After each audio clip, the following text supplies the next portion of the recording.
आसंता मासरू ओडिशा रे SIR 90% voter तालिका संशोधित। ओडिशा रे आसंता एप्रिल 1 रु एसआईआर, राज्य रे एप्रिल 1 तारिख रु एसआईआर बा स्वतंत्र संघन संशोधन। राज्य रे 90% भोटर तालिका रे संशोधन होई सारिछि। बाकी 10% मध्यरु अति कम रे 8% संशोधन हेबो बोली राज्य मुख्य निर्वाचन अधिकारी सामाजिक सम्मेलन करी सूचना दैछन्ति। सही प्रेसमिट रे कहछन्ति राज्य रे 100% संशोधन पई चेष्टा चलिछि। सबुठ बड़ कथा हला 2002 मसिया आधार रे संशोधन कराजिबो। 2002 रे जेउ बूथ भोट करितिले सेही बूथ नंबर एसआईआर अधिकारी को कहले भी संशोधन हेबो बोली मुख्य निर्वाचन अधिकारी कहछन्ति। किंतु जदि मतदातांक निकट रे किछि भी लिस्ट नाही तेबे ताकू 11 नंबर फॉर्म पूर्ण करी एसआईआर अधिकारी को देले चलिबो। जदि कोनोसी मतदातांक ना दुईटी स्थान रे रही थाए सेथिरु गोटिए स्थान से बाछि परिबे। एसआईआर परे भी जदि मतदाता दुईटी बा एकाधिक स्थान रे निजर ना रखुछन्ति तेबे ताहा दंडनीय अपराध हेबो बोली राज्य मुख्य निर्वाचन अधिकारी कहछन्ति। परवर्ती खबर, राज्यसभा निर्वाचन जांच परे 5 जनक प्रार्थीपत्र कायम। ओडिशार 4 राज्यसभा आसन पई सरिला नामांकन पत्र जांच। मैदान को ओलाइथिबा 5 महारथींक प्रार्थीपत्र कायम। केही प्रस्तावक नथिबारु तेलंगानार नामांकन भरिथिबा कांते सायनांक प्रार्थीपत्र जांच परे नाकच होइछि। बीजेपी रो राज्य सभापति मनमोहन सामल, सुजित कुमार एवं बीजेडी रो संतृप्त मिश्रंक राज्यसभा पई प्रार्थीपत्र कायम रहिछि। सेभଳି चतुर्थ आसन पई प्रार्थीपत्र दाखल करिथिबा कमन प्रार्थी राज्यर सुनामधन्य डाक्टर प्रोफेसर दत्तेश्वर होतांक प्रार्थीपत्र मध्य कायम रहिछि। अन्यपटे ଏହି आसन पई बीजेपी समर्थन रे नामांकन भरी मैदान को ओलाइथिबा पूर्वतन केंद्र मंत्री दिलीप रायଙ୍କ प्रार्थीत्व कायम रहिछि। मार्च 9 तारिख प्रार्थीपत्र प्रत्याहारर शेष दिन। 16 रे हेबो भोट ग्रहण। परवर्ती खबर, पीतवास पंडा हत्या मामला हाईकोर्ट रे विक्रम को जामीन शुणाणी को 9 को घुंचिला। पीतवास पंडा हत्या मामला रे गुरुवार पूर्वतन विधायक विक्रम पंडा जामीन आवेदन शुणाणी हाईकोर्ट रे होइछे। पुलिस जामीन को विरोध करबा सहित तांको विरोध रे दुईटी मामला थिबा कोर्ट को जणाइथिले। पुलिस पक्षरु दिया जायतिबा पिटिशन रा उत्तर रखिबा पई विक्रम को वकील समय मागिथिबा बेले आसंता 9 तारिख रे जामीन आवेदन रा शुणाणी करबा को कोर्ट तारीख धार्य करिसेंति। सेपटे ब्रह्मपुर एडीजे 3 रे हत्या मामलार शुणाणी होइछि। कोर्टे समस्त तथ्य सीडीआर, आईपीडीआर एवं अन्य कागजात दाखल करिछि पुलिस। अभियुक्तଙ୍କ वकीलଙ୍କୁ ଏହି ସବୁ ତଥ୍ୟ ସହିତ ଚାର୍ଜସିଟ୍ କପି ଦିଆଯାଇଥିଲା। ବିକ୍ରମଙ୍କ ଆପତ୍ତିଜନକ ଫଟୋ, ଅଭିଯୁକ୍ତ ମାନେ ସହରରେ ବୁଲୁଥିବା ଭିଡିଓ ଏବଂ ଅନ୍ୟ ତଥ୍ୟ ରହିଥିବା ପେନଡ୍ରାଇଭ ମଧ୍ୟ ପୁଲିସ କୋର୍ଟରେ ଦାଖଲ କରିଥିଲା। ଅଭିଯୁକ୍ତଙ୍କ वकील ପେନଡ୍ରାଇଭରେ ସବୁ ତଥ୍ୟ ଅଛି କି ନାହିଁ ଯାଞ୍ଚ କରିବାକୁ କୋର୍ଟକୁ ଅନୁରୋଧ କରିଥିଲେ।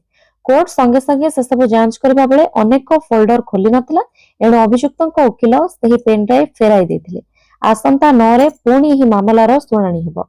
परवर्ती खबर, दिनिकिया ओडिशा गस्तरे आसी स्वप्न देखाइले गृहमंत्री अमित शाह। ओडिशा रे केंद्र गृहमंत्री अमित शाह दिनिकिया गस्तरे आसी कटक, पारादीप और भुवनेश्वर विभिन्न कार्यक्रम रे शामिल होइछन्ति। कटक मुंडली स्थित सीआईएसएफ कैंपस रे प्रतिष्ठा दिवस रे शामिल होई माओ मुक्त अभियान रे जवान को भूमिका को भूयसी प्रशंसा करिसेंति। माओ मुक्त भारत स्वप्न नै पुणी थरे स्वर को शाणित करिसेंति केंद्र गृहमंत्री अमित शाह। कहिसेंति आ 25 दिन परे देश माओ मुक्त हेबाकु जाउछि। मोदी सरकार मार्च 31 सुधा देश को नक्सलवाद मुक्त करबा को संकल्पबद्ध।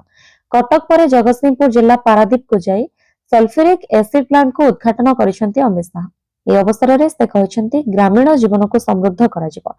समवाय जरिया गाँवर जनजीवन माँ भौणी को आत्मनिर्भरशील कराजिबो बोली प्रतिश्रुति दैछन्ति केंद्र गृहमंत्री।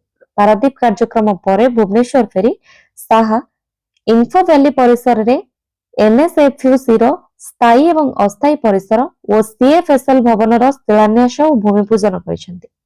न्याय संहितार प्रदर्शनी को उद्घाटन करबा सहित 3275 कोटी टंकार विभिन्न प्रकल्पर शिलान्यास और लोकार्पण करिसेंति केंद्र गृहमंत्री। परवर्ती खबर, राज्य में घड़घड़ी बिजुली सांग को वर्षा आगामी 3 दिन एसबू जिले में प्रबल वर्षा।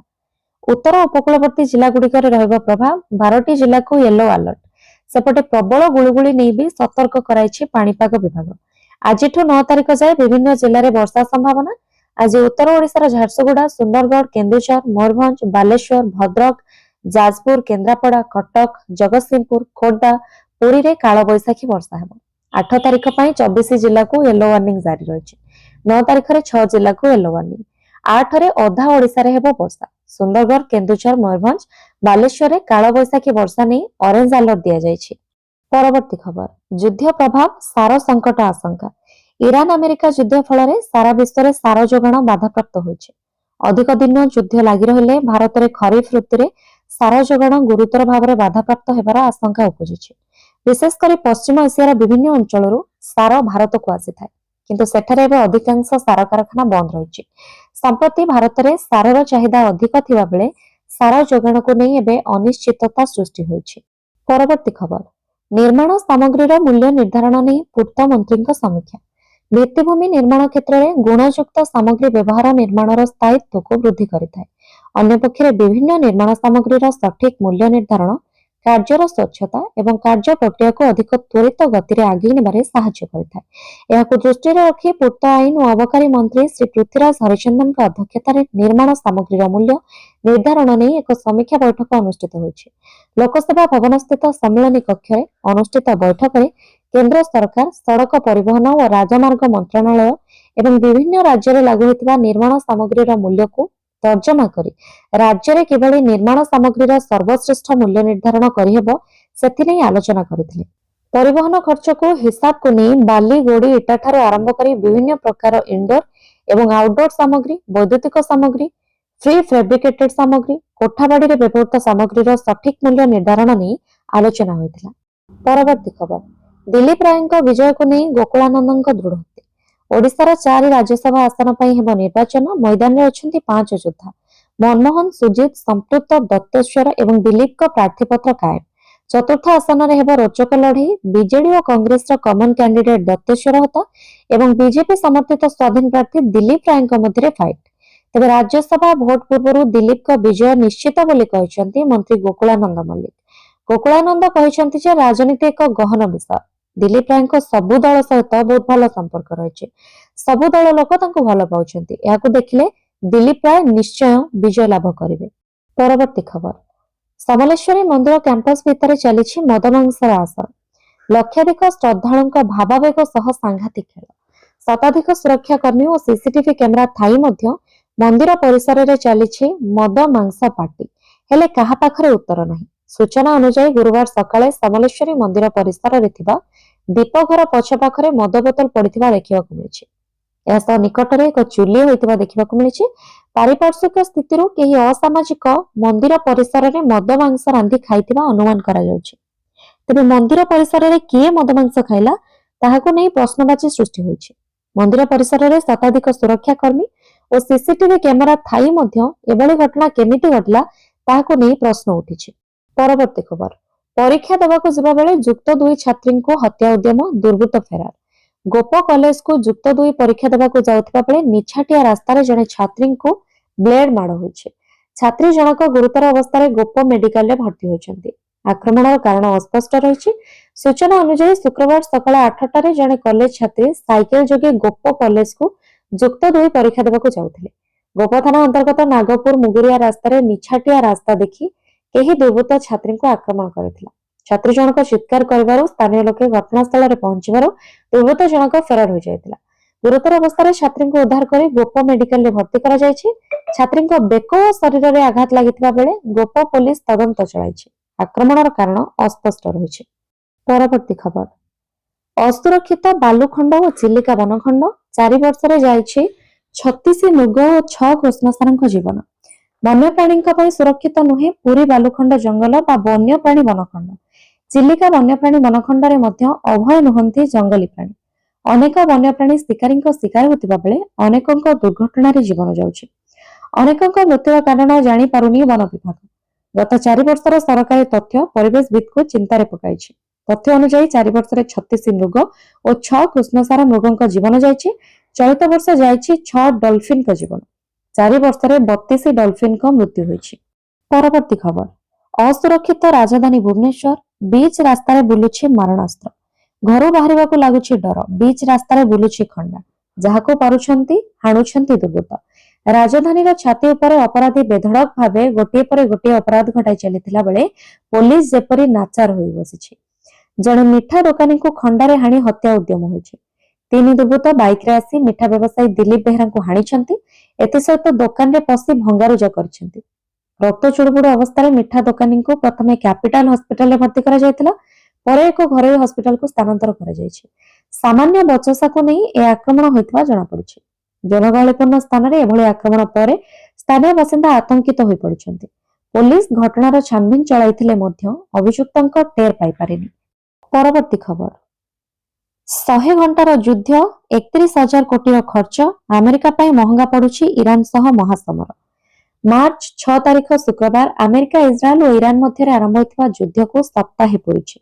ଏହି ମହାଯୁଦ୍ଧରେ ଆମେରିକୀୟ ଥିଙ୍କ ଟ୍ୟାଙ୍କ ଏହି ବ୍ୟୟବହୁଳ ଯୁଦ୍ଧକୁ ନେଇ ଏକ ବିଶ୍ଳେଷଣ କରିଛି। ଏହି ଆକଳନ ୱାସିଂଟନ ସ୍ଥିତ CSISର ବିଶେଷଜ୍ଞ ମାର୍କ ରିସ୍କ ଦ୍ୱାରା କରାଯାଇଥିବା ବେଳେ ରିପୋର୍ଟ କହିଛି ପ୍ରଥମ 100 ଘଣ୍ଟାର ଯୁଦ୍ଧରେ ଆମେରିକାକୁ ପ୍ରାୟ $3.7 ବିଲିୟନ ଅର୍ଥାତ୍ ପ୍ରାୟ 31,000 କୋଟି ଟଙ୍କା ଖର୍ଚ୍ଚ କରିବାକୁ ପଡ଼ିଛି। ସେହି ହିସାବରେ ପ୍ରତିଦିନ ହାରାହାରି ଖର୍ଚ୍ଚ ପ୍ରାୟ $891 ମିଲିୟନ ଅର୍ଥାତ୍ ପ୍ରାୟ $90 କୋଟି ଖର୍ଚ୍ଚ ହୋଇଥିବା ଆକଳନ କରାଯାଉଛି। ବିଶେଷଜ୍ଞମାନେ କହିଛନ୍ତି ଯେ ମହଙ୍ଗା ଅସ୍ତ୍ରଶସ୍ତ୍ର, କ୍ଷେପଣାସ୍ତ୍ର ଓ ବୋମା ବ୍ୟବହାର ପାଇଁ ପ୍ରାରମ୍ଭିକ ପର୍ଯ୍ୟାୟରେ ସର୍ବାଧିକ ଖର୍ଚ୍ଚ ହୋଇଛି। ପରବର୍ତ୍ତୀ ଖବର, ଆମେରିକାର ଚାପ ଆଗରେ ମୁଣ୍ଡ ନୁଆଁଇବ ନାହିଁ କଲମ୍ବୋ। ଆମେରିକାର ଆକ୍ରମଣ ଆଶଙ୍କା ମଧ୍ୟରେ ଶ୍ରୀଲଙ୍କା ତ୍ରିଙ୍କମାଲି ବନ୍ଦରରେ ଇରାନୀ ନୌସେନା ଜାହାଜ IRINS ବୁଶେହରକୁ ଆଶ୍ରୟ ଦେଇଛି। ରାଷ୍ଟ୍ରପତି ଏହାକୁ ମାନବିକତା ଦୃଷ୍ଟିରୁ ନିଆଯାଇଥିବା ଏକ ସ୍ୱାଧୀନ ନିଷ୍ପତ୍ତି ବୋଲି ବର୍ଣ୍ଣନା କରିଛନ୍ତି। ଏହି ନିଷ୍ପତ୍ତି ଏପରି ଏକ ସମୟରେ ନିଆଯାଇଛି ଯେତେବେଳେ ଆମେରିକାର ଆକ୍ରମଣରେ 87 ଜଣ ଇରାନୀ ନାବିକ ପ୍ରାଣ ହରାଇଛନ୍ତି। ଶ୍ରୀଲଙ୍କା ସ୍ପଷ୍ଟ କରିଛି ଯେ ଏହା ତାର ନିରପେକ୍ଷ ନୀତି ବଜାୟ ରଖି ମାନବିକ ମୂଲ୍ୟବୋଧକୁ ପ୍ରାଥମିକତା ଦେଉଛି। ଏହି ଜାହାଜରେ ମୋଟ 208 ଜଣ ଲୋକ ଅଛନ୍ତି, ଯେଉଁଥିରେ 53 ଜଣ ଅଧିକାରୀ, 84 ଜଣ କ୍ୟାଡେଟ୍ ଓ 71 ଜଣ ଅନ୍ୟ ନାବିକ, ଯେଉଁମାନଙ୍କୁ ଶ୍ରୀଲଙ୍କାରେ ପ୍ରବେଶ କରିବାକୁ ଅନୁମତି ଦିଆଯାଇଛି। ଏହି ନିଷ୍ପତ୍ତି ପାଇଁ ଶ୍ରୀଲଙ୍କା ଅଜାଣତରେ ଆମେରିକାର ରାଷ୍ଟ୍ରପତି ଡୋନାଲ୍ଡ ଟ୍ରମ୍ପଙ୍କ କ୍ରୋଧର ଶିକାର ହୋଇପାରେ, କିନ୍ତୁ ଏହାକୁ ଖାତିର ନ କରି ଶ୍ରୀଲଙ୍କା ରାଷ୍ଟ୍ରପତି ଦିଶା ନାୟକେ ଯୁଦ୍ଧରେ କୌଣସି ନିର୍ଦ୍ଦୋଷ ନାଗରିକ କିମ୍ବା ନାବିକଙ୍କୁ ହତ୍ୟା କରାଯିବା ଉଚିତ ନୁହେଁ, ପ୍ରତ୍ୟେକ ଜୀବନ ମୂଲ୍ୟବାନ ବୋଲି କହିଛନ୍ତି। ପରବର୍ତ୍ତୀ ଖବର, ପ୍ରଥମ ରାଜ୍ୟ ଭାବେ କଟକଣା ଲଗାଇଲେ କର୍ଣ୍ଣାଟକ ସରକାର। କର୍ଣ୍ଣାଟକରେ 16 ବର୍ଷରୁ କମ୍ ପିଲାଙ୍କ ପାଇଁ ସୋସିଆଲ ମିଡିଆ ମନା। ଡିଜିଟାଲ ଦୁନିଆରେ ପିଲାମାନଙ୍କ ସୁରକ୍ଷା ପାଇଁ କର୍ଣ୍ଣାଟକ ସରକାର ନେଇଛନ୍ତି ବଡ଼ ପଦକ୍ଷେପ। ରାଜ୍ୟରେ 16 ବର୍ଷରୁ କମ୍ ବୟସର ପିଲାଙ୍କ ପାଇଁ ସୋସିଆଲ ମିଡିଆ ବ୍ୟବହାର ଉପରେ କଟକଣା ଲଗାଇବାକୁ ଘୋଷଣା କରିଛନ୍ତି କର୍ଣ୍ଣାଟକ ସରକାର। ଶୁକ୍ରବାର ନିଜ ବଜେଟ ଅଭିଭାଷଣରେ ମୁଖ୍ୟମନ୍ତ୍ରୀ ସିଦ୍ଧରାମୈୟା ଏହି ସୂଚନା ଦେଇଛନ୍ତି। ମୋବାଇଲ ଓ ଇଣ୍ଟରନେଟର ଅତ୍ୟଧିକ ବ୍ୟବହାର ଯୋଗୁଁ ପିଲାମାନଙ୍କ ମାନସିକ ସ୍ୱାସ୍ଥ୍ୟ ଉପରେ ପଡୁଥିବା କୁପ୍ରଭାବ ଓ ଡିଜିଟାଲ ନିଶାକୁ ରୋକିବା ଏହି ନିଷ୍ପତ୍ତିର ମୁଖ୍ୟ ଉଦ୍ଦେଶ୍ୟ। ପରବର୍ତ୍ତୀ ଖବର, ଟ୍ରମ୍ପଙ୍କ ଭୁଲ ପାଇଁ ଖାଲି ହୋଇଗଲା ଆମେରିକାର ତୈଳ ଭଣ୍ଡାର। ମଧ୍ୟପ୍ରାଚ୍ୟ ଓ ପଶ୍ଚିମ ଏସିଆର ଆକାଶରେ ଯୁଦ୍ଧ ବିମାନ ପଇଁତରା ମାରୁଛି।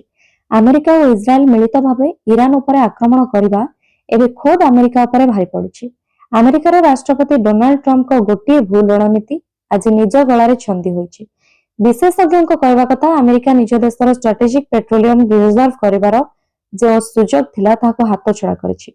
ଯେବେ ତେଲର ଦାମ କମ୍ ଥିଲା ସେତେବେଳେ ଟ୍ରମ୍ପ ପ୍ରଶାସନ ତୈଳ ଭଣ୍ଡାର ଭରି ନଥିଲା। ଯେତେବେଳେ ଇରାନ ସହ ଯୁଦ୍ଧ ଆରମ୍ଭ ହୋଇଗଲା ସେତେବେଳେ ଆମେରିକା ପାଖରେ ଜରୁରୀକାଳୀନ କାମ ପାଇଁ ତେଲ ନାହିଁ। ଫାଇନାନ୍ସିଆଲ ଟାଇମ୍ସର ଏକ ରିପୋର୍ଟ ମୁତାବକ ଆମେରିକା ଏବେ ଏକ ବଡ଼ ତୈଳ ସଙ୍କଟ ଦେଇ ଗତି କରୁଛି। ସାଧାରଣ ଜନତାଙ୍କ ଉପରେ ଏହାର ବୋଝ ବଢୁଥିବା ତୈଳ ଦାମ ରୂପରେ ଦେଖିବାକୁ ମିଳୁଛି। ପରବର୍ତ୍ତୀ ଖବର, ଅଫେରା ରାଇଜରେ ଅପରେସନ ସିନ୍ଦୁରର ନାୟକ। ଭାରତୀୟ ବାୟୁସେନାର ଏକ ସୁଖୋଇ Su-30 MKI ଯୁଦ୍ଧ ବିମାନ ଗୁରୁବାର ରାତିରେ ଆସାମର କାର୍ବି ଆଂଲଙ୍ଗ ଜିଲ୍ଲାରେ ଦୁର୍ଘଟଣାଗ୍ରସ୍ତ ହୋଇ ଏଥିରେ 2 ଜଣ ପାଇଲଟଙ୍କ ମୃତ୍ୟୁ ହୋଇଛି। ମୃତ ପାଇଲଟ ହେଲେ ସ୍କ୍ୱାଡ୍ରନ ଲିଡର ଅନୁଜ ଓ ଫ୍ଲାଇଟ ଲେଫ୍ଟନାଣ୍ଟ ପୂର୍ବେଶ ଦୁଗରକର। ଏହି 2 ଜଣଙ୍କ ମଧ୍ୟରୁ ପୂର୍ବେଶ ଦୁଗରକର ଜଣେ ଦକ୍ଷ ପାଇଲଟ ହୋଇଥିବା ବେଳେ ପହଲଗାମ ଆଟାକ ପରେ ଭାରତ ପକ୍ଷରୁ ହୋଇଥିବା ଅପରେସନ ସିନ୍ଦୁରରେ ତାଙ୍କର ବଡ଼ ଭୂମିକା ରହିଥିଲା। ପରବର୍ତ୍ତୀ ଖବର, ଭୀଷଣ ହେବାରେ ଲାଗିଛି ଇରାନ ଇସ୍ରାଏଲ ଯୁଦ୍ଧ। ସପ୍ତମ ଦିନରେ ଯୁଦ୍ଧ ହେଲେ ମୁଣ୍ଡ ନଇଁବାର ନାଁ ଧରୁନି ଇରାନ। ଆମେରିକା ଓ ଇସ୍ରାଏଲ ବି ନଛୋଡବନ୍ଦା। ମହାଶକ୍ତି ଆମେରିକା ତୁଳନାରେ ଇରାନର ଶକ୍ତି ସୀମିତ ଏବଂ ଅସ୍ତ୍ର ଭଣ୍ଡାର ବି ଦୁର୍ବଳ। ତଥାପି ନିଜ ବୁଦ୍ଧି ବଳରେ ଲଢେଇ ଜାରି ରଖିବାକୁ ଚାହୁଁଛି ଇରାନ। ଆମେରିକାର ମୁଣ୍ଡବିନ୍ଧା ସାଜିଲାଣି ଶସ୍ତା ଡ୍ରୋନ। ଏପଟେ ରୁଷଠୁ ତେଲ କିଣାକୁ ନେଇ ପୁଣି ଆମେରିକା ଭାରତ ଉପରେ ବଡ ଭାଇ ପଣିଆ ଦେଖାଇବାକୁ ଚେଷ୍ଟା କରିଛି। ମଧ୍ୟପ୍ରାଚ୍ୟ ମହାଯୁଦ୍ଧ ସାରା ବିଶ୍ୱରେ ତୈଳ ସଙ୍କଟ ଆଶଙ୍କା ସୃଷ୍ଟି କରିଥିବା ବେଳେ ବିବାଦୀୟ ବିବୃତ୍ତି ରଖିଛି ଆମେରିକା। ଜାହାଜରେ ଅଟକିଥିବା ରୁଷୀୟ ତୈଳ 30 ଦିନ ଯାଏଁ ଭାରତ କିଣିପାରିବ ବୋଲି କହିଛି। ତେବେ ପ୍ରଶ୍ନ ଉଠିଛି, ଆମେରିକା ଭାରତକୁ ଅନୁମତି ଦେବାକୁ କିଏ? କେନ୍ଦ୍ର ସରକାରଙ୍କୁ ଆକ୍ଷେପ କରି ଆମେରିକାର ବ୍ଲାକମେଲ କେବେ ଯାଏ ଚାଲିବ ବୋଲି ପଚାରିଛି କଂଗ୍ରେସ। ଯୁଦ୍ଧ 7 ଦିନ ହେଲା ବଢି ବଢି ଚାଲିଥିଲା ବେଳେ ଆଜି ଦୁବାଇବାସୀଙ୍କୁ ମିସାଇଲ ଆକ୍ରମଣ ଆଶଙ୍କାରେ ଘରୁ ବାହାରିବାକୁ ବାରଣ କରାଯାଇଛି। ପରବର୍ତ୍ତୀ ଖବର, ଶ୍ରୀକ୍ଷେତ୍ରରେ ଜାପାନର ମହକ। ଓଡ଼ିଶା ଜାପାନ ଭିତରେ ବଢ଼ିଲା ସମ୍ପର୍କ। ବଢ଼ୁଛି ଓଡ଼ିଶା ଜାପାନ ସମ୍ପର୍କ। ପ୍ରଧାନମନ୍ତ୍ରୀ ନରେନ୍ଦ୍ର ମୋଦିଙ୍କ ଜାପାନ ଗସ୍ତ ପରେ ଭାରତ ଓ ଜାପାନ ମଧ୍ୟରେ ସମ୍ପର୍କ ଆହୁରି ମଜବୁତ ହୋଇଛି। ଏହାର ପ୍ରଭାବ ଏବେ ଓଡ଼ିଶାରେ ମଧ୍ୟ ଦେଖିବାକୁ ମିଳିଛି। ବ୍ୟବସାୟ, ପର୍ଯ୍ୟଟନ, ଶିକ୍ଷା ଓ ସଂସ୍କୃତି ମାଧ୍ୟମରେ ଓଡ଼ିଶା ସହ ସମ୍ପର୍କକୁ ଆହୁରି ବଢ଼ାଇବାକୁ ଆଗ୍ରହ ଦେଖାଇଛି ଜାପାନ। ପୁରୀରେ ଶୁଭିଲା ଜାପାନୀ ଗୀତ। କେବଳ ଜାପାନୀ କାହିଁକି, ଜାପାନୀଙ୍କ କଣ୍ଠରୁ ଝରିଲା ହିନ୍ଦୀ ସଙ୍ଗୀତ। ସଙ୍ଗୀତରେ ଝୁମିଲେ ଲୋକେ। ଓଡ଼ିଶା ଓ ଜାପାନ ମଧ୍ୟରେ ସଂସ୍କୃତି, ଶିକ୍ଷା ଓ ପର୍ଯ୍ୟଟନର ଆଦାନ ପ୍ରଦାନକୁ ଆଗକୁ ନେବା ଉଦ୍ଦେଶ୍ୟରେ ପୁରୀରେ ଆୟୋଜିତ ହୋଇଛି ସ୍ୱତନ୍ତ୍ର କାର୍ଯ୍ୟକ୍ରମ on evening in Japan. Deputy consul general ଆସିଦା କଟ୍ସୁନେଙ୍କ ଗୀତ ଦେଇଥିଲା ଜାପାନର ଅନୁଭୂତି। ପ୍ରଧାନମନ୍ତ୍ରୀ ନରେନ୍ଦ୍ର ମୋଦିଙ୍କ ଜାପାନ ଗସ୍ତ ପରେ ଦୁଇ ଦେଶ ମଧ୍ୟରେ ସମ୍ପର୍କ ଆହୁରି ମଜବୁତ ହେଉଛି। ପରବର୍ତ୍ତୀ ଖବର, ସିଭିଲ ସର୍ଭିସ ପରୀକ୍ଷା ଫଳ ପ୍ରକାଶିତ। ଅନୁଜ ଅଗ୍ନିହୋତ୍ରୀ ଟପ୍ପର। ପ୍ରକାଶ ପାଇଲା ସିଭିଲ ସର୍ଭିସ 2025ର ଫଳାଫଳ। ରାଜସ୍ଥାନର ଅନୁଜ ଅଗ୍ନିହୋତ୍ରୀ ହେଲେ UPSC topper. Union public service commission କାଲି ସିଭିଲ ସର୍ଭିସେସ୍ ପରୀକ୍ଷା 2025ର ଚୂଡ଼ାନ୍ତ ଫଳାଫଳ ଘୋଷଣା କରିଛନ୍ତି। ଏହି ମେଧା ତାଲିକାରେ ରାଜସ୍ଥାନର ଅନୁଜ ଅଗ୍ନିହୋତ୍ରୀ ସମଗ୍ର ଭାରତରେ ପ୍ରଥମ ସ୍ଥାନ ଏୟାର1 ଅଧିକାର କରି ଶୀର୍ଷରେ ରହିଛନ୍ତି। ଚଳିତ ବର୍ଷ ମୋଟ 958 ଜଣ ପ୍ରାର୍ଥୀ କୃତକାର୍ଯ୍ୟ ହୋଇଛନ୍ତି। ସେମାନଙ୍କୁ ଭାରତୀୟ ପ୍ରଶାସନିକ ସେବା, ଭାରତୀୟ ବୈଦେଶିକ ସେବା, ଭାରତୀୟ ପୋଲିସ ସେବା ଏବଂ ଅନ୍ୟାନ୍ୟ କେନ୍ଦ୍ରୀୟ ସେବା ପାଇଁ ମନୋନୀତ କରାଯାଇଛି। ଚଳିତ ବର୍ଷ ମଧ୍ୟ ମହିଳା ପ୍ରାର୍ଥୀମାନେ ଭଲ ପ୍ରଦର୍ଶନ କରିଛନ୍ତି। ଶୀର୍ଷ 10 ଜଣଙ୍କ ମଧ୍ୟରେ 3 ଜଣ ମହିଳା ନିଜର ସ୍ଥାନ ସୁରକ୍ଷିତ କରିଛନ୍ତି। ରାଜେଶ୍ୱରୀ ସୁବେଏମ ଦ୍ୱିତୀୟ ସ୍ଥାନ ଅଧିକାର କରି ମହିଳାଙ୍କ ମଧ୍ୟରେ ଟପ୍ପର ହୋଇଛନ୍ତି। ସେପରି ତୃତୀୟ ସ୍ଥାନରେ ଆକାଂକ୍ଷା, ଚତୁର୍ଥ ସ୍ଥାନରେ ରାଘବ ଝୁଂଝୁନୱାଲା, ପଞ୍ଚମରେ ଈଶାନ ଭଟ୍ଟନାଗର ରହିଛନ୍ତି। ୟୁପିଏସସି ପକ୍ଷରୁ ମିଳିଥିବା ସୂଚନା ଅନୁଯାୟୀ ମୋଟ 1087ଟି ପଦବୀ ପାଇଁ ନିଯୁକ୍ତି ପ୍ରକ୍ରିୟା ଜାରି ରହିଥିଲା। ମୁଖ୍ୟ ପରୀକ୍ଷା ଏବଂ ସାକ୍ଷାତକାର ଆଧାରରେ ଏହି ଚୂଡ଼ାନ୍ତ ତାଲିକା ପ୍ରସ୍ତୁତ ହୋଇଛି। ପରୀକ୍ଷାର୍ଥୀମାନେ ଅଫିସିଆଲ ୱେବସାଇଟରେ ନିଜର ଫଳାଫଳ ଯାଞ୍ଚ କରିପାରିବେ। ପରବର୍ତ୍ତୀ ଖବର, ରାଜଧାନୀରୁ ଗୋଟିଏ ଦିନରେ 3 ନାବାଳକ ନାବାଳିକା ନିଖୋଜ। ନିଖୋଜଙ୍କ ଫଟୋ ସହ ପୋଷ୍ଟର ଜାରି କରିଛି ପୋଲିସ। ଏମାନଙ୍କୁ ନେଇ କିଛି ସୂଚନା ଦେଲେ ମିଳିବ 50,000 ଟଙ୍କାର ପୁରସ୍କାର ରାଶି। ନିଖୋଜ ନାବାଳିକା ହେଉଛନ୍ତି ସାଲିଆସାହି ତାରିଣୀ ନଗରର ସୁମିତ୍ରା ଦେହୁରୀ, ସାଲିଆସାହି ହାତିଆ ଶୁଣୀର ଶୁଭଶ୍ରୀ ନାୟକ। ସେପଟେ ଶେଷ ଥର ପାଇଁ ଧଉଳି ପାହାଡ ଉପରେ ଦେଖିବାକୁ ମିଳିଥିଲା 12 ବର୍ଷୀୟ ପ୍ରଦ୍ୟୁମ୍ନ ପ୍ରଧାନଙ୍କୁ। 3 ଜଣ ନାବାଳକ ଓ ନାବାଳିକା ନିଖୋଜ ହୋଇଥିବା ନେଇ ପୋଲିସ ଫଟୋ ଓ ପୋଷ୍ଟର ଜାରି କରିବା ସହିତ ସୋସିଆଲ ମିଡିଆରେ ପୋଷ୍ଟ କରିଛି ଏବଂ ଏହାକୁ ଅଧିକରୁ ଅଧିକ ସେୟାର କରିବା ପାଇଁ କୁହାଯାଉଛି। ପରବର୍ତ୍ତୀ ଖବର, ଖଣି ଅଧିକାରୀ ଦେବବ୍ରତ ମହାନ୍ତିଙ୍କୁ ନେଇ ଫୁଲବାଣୀରେ ପହଞ୍ଚିଛି ଭିଜିଲାନ୍ସ ଟିମ୍। ଆୟ ବହିର୍ଭୂତ ସମ୍ପତ୍ତି ଠୁଳ ଓ ଲାଞ୍ଚ ନେବା ଅଭିଯୋଗରେ ଗିରଫ ହୋଇଥିଲେ ଖଣି ବିଭାଗ କଟକ ସର୍କଲ ଉପନିର୍ଦ୍ଦେଶକ ଦେବବ୍ରତ ମହାନ୍ତି। ଭିଜିଲାନ୍ସର ସ୍ୱତନ୍ତ୍ର ଟିମ୍ ତାଙ୍କୁ ନେଇ ଫୁଲବାଣୀରେ ପହଞ୍ଚିବା ପରେ ପ୍ରଥମେ ତାଙ୍କର ଫୁଲବାଣୀ ନାରାୟଣ ସାହି ସ୍ଥିତ ଭଡ଼ା ଘରେ ପହଞ୍ଚି ସର୍ଚ୍ଚ କରିଥିଲା। ଭୁବନେଶ୍ୱର ଭିଜିଲାନ୍ସର 8 ଜଣିଆ ଟିମ୍ ପହଞ୍ଚି ଛାନଭିନ ଜାରି ରଖିଛନ୍ତି। ଦେବବ୍ରତଙ୍କୁ 5 ଦିନିଆ ରିମାଣ୍ଡରେ ନେବା ପାଇଁ କୋର୍ଟକୁ ଅପିଲ କରାଯାଇଥିଲେ ବି କୋର୍ଟ 3 ଦିନ ରିମାଣ୍ଡରେ ନେବା ପାଇଁ ଅନୁମତି ଦେଇଛନ୍ତି। ପରବର୍ତ୍ତୀ ଖବର, ରୁଷ ତେଲ କିଣିବାକୁ 30 ଦିନ ଛାଡ଼, ଆମେରିକାକୁ କଂଗ୍ରେସର କଟାକ୍ଷ। ଇରାନ ଦ୍ୱାରା ହର୍ମୁଜ ପ୍ରଣାଳୀ ବନ୍ଦ କରିବା ଯୋଗୁଁ ସୃଷ୍ଟି ହୋଇଥିବା ଶକ୍ତି ସଙ୍କଟର ସମାଧାନ ପାଇଁ ଆମେରିକା ଭାରତକୁ ଏକ ବିକଳ୍ପ ରାସ୍ତା ପ୍ରଦାନ କରି କହିଛି ଯେ ଭାରତ ବର୍ତ୍ତମାନ 30 ଦିନ ପାଇଁ ରୁଷରୁ ଅଶୋଧିତ ତେଲ କିଣିପାରିବ। ଆମେରିକା ଦ୍ୱାରା ଏହି ଘୋଷଣା ପରେ କଂଗ୍ରେସ ଶୁକ୍ରବାର ମୋଦି ସରକାରଙ୍କୁ କଟାକ୍ଷ କରିଛି। ଦଳ ଏହାକୁ ଭାରତର ସାର୍ବଭୌମତ୍ୱ ଉପରେ ଆକ୍ରମଣ ଓ ଆମେରିକାର ବ୍ଲାକମେଲ ବୋଲି କହିଛି। କଂଗ୍ରେସ ମହାସଚିବ Jairam Ramesh social media platform ଏକ୍ସରେ ଏକ ପୋଷ୍ଟ କରି ଏହା ଟ୍ରମ୍ପଙ୍କ ନୂଆ ଖେଳ ବୋଲି କହିବା ସହ ଆମେରିକାର ବ୍ଲାକମେଲ କେତେ ଦିନ ଜାରି ରହିବ ବୋଲି କହି ସମାଲୋଚନା କରିଛନ୍ତି।